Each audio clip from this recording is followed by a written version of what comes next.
से हमें महाराज जी के आगे प्रार्थना करनी चाहिए कि दीन दयाल शरण तेरी आयो। इस शब्द में महाराज जी हमें क्या समझा रहे हैं कि दीन दयाल शरण तेरी आयो, तेरी प्रीत सुख सार लखायो, तेरे दर्शन की मैं अधिक प्यासी, हरो विखाद करूं चरण निवासी। महाराज जी हमें क्या समझा रहे हैं कि हे दीनों पे दया करने वाले, अनाथों के नाथ प्रभु, मैं आपकी शरण में आ गई हूँ। कहते हैं ना, जब तक हम निर्माण भाव से प्रभु की शरण में नहीं जाएंगे, परमात्मा हमारी पुकार नहीं सुनता है। कहा, हे अनाथों के नाथ, मैं तेरी शरण में आई हुई हूँ। परमात्मा दीनों पे दया करने वाले हमें सुख की सार बताते हैं कि सच्चा सुख क्या है। हे प्रभु, मेरे अंदर आपके दर्शन की प्यास बनी रहे। जब हमारे अंदर नाम का सिमरन चलता रहेगा तो हमारे सारे दुख कलेश सब समाप्त हो जाएंगे। क्योंकि दुख कहाँ है? दुख संसार में है। और सुख कहाँ है? सुख परमात्मा की शरण में है। गुरबाणी में आता है ना, जब कंकड़ नेड़ न आया, सुख नानक शरणी पाया। सुख कहाँ है? परमात्मा की शरण में।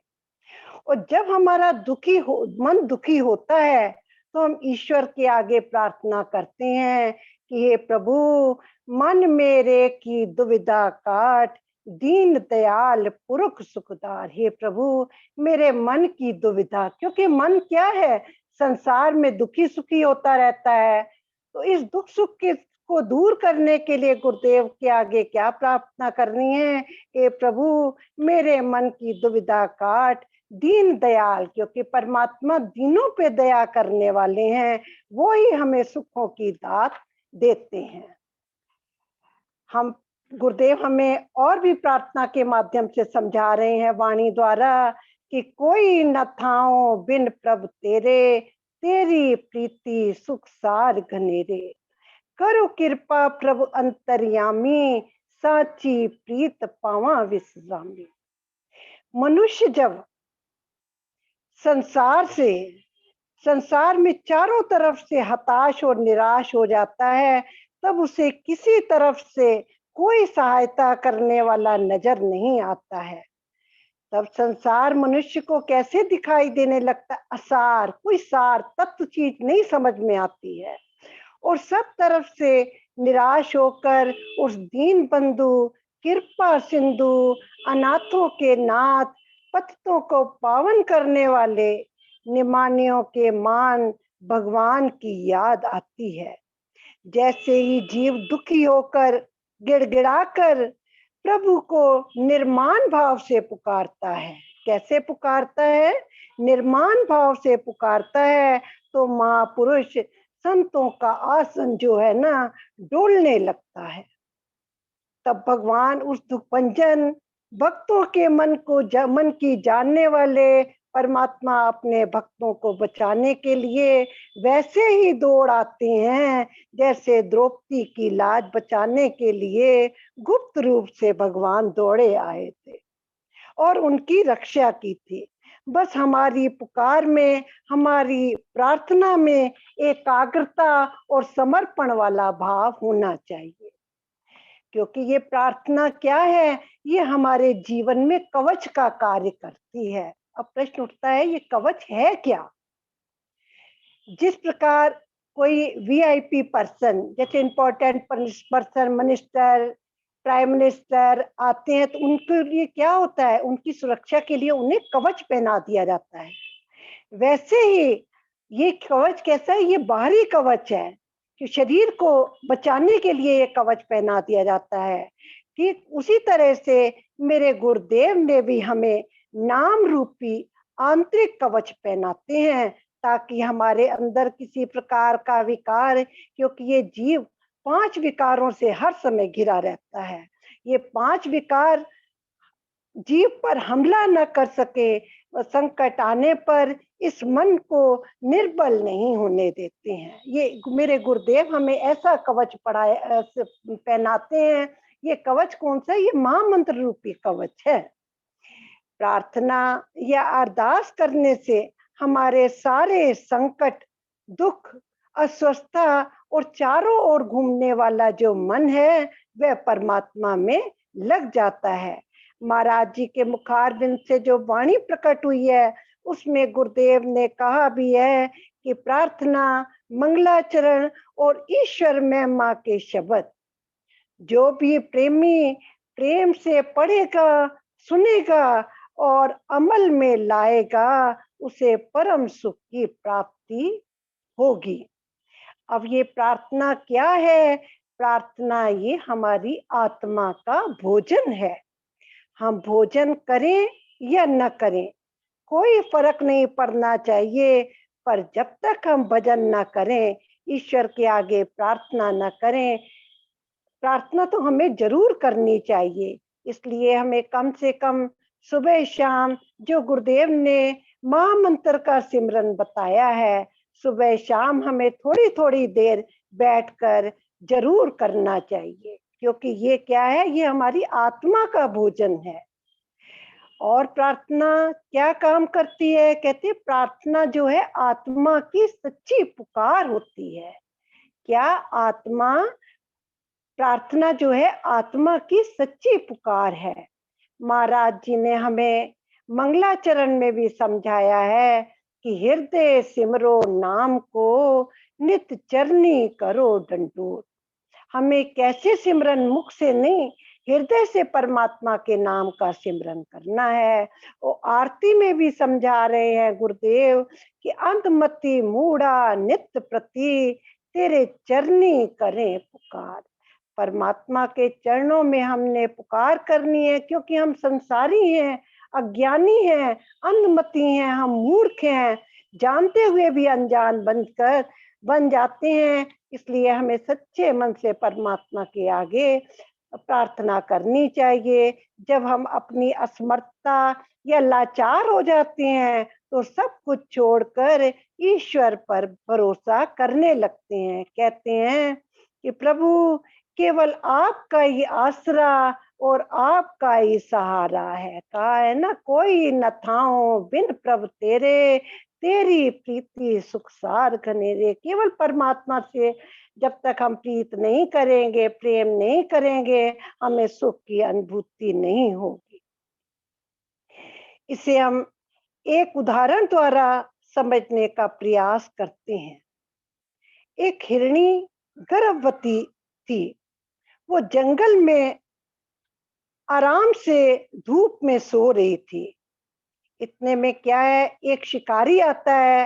हिरणी को सोया हुआ देख के बड़ा खुश होता है कि आज एक हिरन का शिकार मिल गया है। उसने हिरनी को चारों तरफ से घेराबंदी कर ली। एक तरफ उसने जाल बिछा दिया, दूसरी तरफ एक खूंखार कुत्ता खड़ा कर दिया, तीसरी तरफ उसने आग जला दी और चौथी तरफ खुद तलवार लेकर वो खड़ा हो जाता है। देखो, आग के सेक से हिरनी जाग जाती है और क्या देखती है कि मैं तो चारों तरफ से घिर गई हूँ। उसके नेत्रों में जल आ जाता है। ऊपर मुंह करके प्रभु के आगे पुकार करती है, अपनी दुख भरी प्रार्थना करती है कि प्रभु जी संकट काट मुरारी। संकट में एक संकट उपजियो, अरज करे मृग नारी, प्रभु जी संकट काट मुरारी। हे प्रभु, एक तो मैं गर्भवती हूँ, दूसरा इस पापी शिकारी ने मुझे चारों तरफ से घेर लिया है। आपके बिना मेरी कोई रक्षा नहीं कर सकता है। बार बार प्रभु के आगे पुकार प्रार्थना करती है। परमात्मा ने उसकी प्रार्थना सुनी। कहते हैं सच्चे मन से की हुई प्रार्थना जो है परमात्मा नकारते नहीं है। इस उसकी जब परमात्मा ने उसकी प्रार्थना सुनी तो आग ने अपना रुख बदल दिया, हवा दूसरी तरफ चलने लगी। जब हवा दूसरी तरफ चली तो जाल को आग ने पकड़ लिया और जाल जो था वो जलकर भस्म हो गया। पास में एक खरगोश का दिखा। खूंखारी जो कुत्ता था वो खरगोश के पीछे दौड़ा, क्योंकि उसे केवल शिकार चाहिए था। उसको जब खरगोश मिल गया तो शिकारी का साथ छोड़कर खरगोश के पीछे भागा। अब तीसरा भी देखे रास्ता खुल जाता है। जहाँ शिकारी खड़ा था वहां पास में एक सांप का बिल था। बिल से सांप निकला, क्योंकि उसने अरज वो प्रार्थना परमात्मा के आगे कर रही है। परमात्मा देखो कैसे सौ सबब बनाकर अपने भक्तों की पुकार सुनते हैं। बिल में से सांप निकला और शिकारी को सांप ने डस लिया। शिकारी की मृत्यु हो गई। ये है सच्ची प्रार्थना। सच्चे मन से की गई प्रार्थना। हिरणी के देखे कैसे सारे रास्ते खोल दिए परमात्मा ने। अब हिरणी जोर जोर से हंसी, कहती है नाचन कुदन हिरनी लागी, प्रभु कृपा भई तुम्हारी, प्रभु कृपा भई तुम्हारी। हे प्रभु, तेरी कृपा से आज मैं बच गई हूँ। इस प्रकार से लाचारी में जब हम परमात्मा के आगे प्रार्थना करते हैं, परमात्मा हमारी प्रार्थना जरूर सुनते हैं। गुरुदेव का दोहा भी आता है कि तुद तुल दाता ना कोई, जो मन की विपत निवार, मंगत पाई शरणागति, पाई परम सुख सार। तुद तुल दाता ना कोई, जो मन की विपत निवार, मंगत तुद शरणागति, पाई परम सुख सार। प्रार्थना हमें किस किस समय करनी चाहिए? जब हम सुबह उठे, सोकर उठे, तो अंदर से हमारी यही आवाज निकलनी चाहिए, महाराज जी आज का दिन आपके साथ, यानी आपके वचनों के साथ मेरा गुजरे। मतलब सारे दिन हमारे अंदर कोई प्रेमी हमारे घर आ जाता है तो गुरु चर्चा का ही विषय बने। हम संसारी बातें ना करके परमात्मा के बारे में हम परमात्मा को याद करें, उनकी चर्चा, उनका गुणगान करें। अगर हम किसी कार्य के लिए घर से बाहर निकलते हैं तब भी हमारे अंदर से यही प्रार्थना निकले कि प्रभु आप मेरे अंग संग हैं, गुरु मेरे संग सदा है नाले। इस तरह से जब हम घर से बाहर निकले, परमात्मा हर समय हमारी रक्षा करते हैं।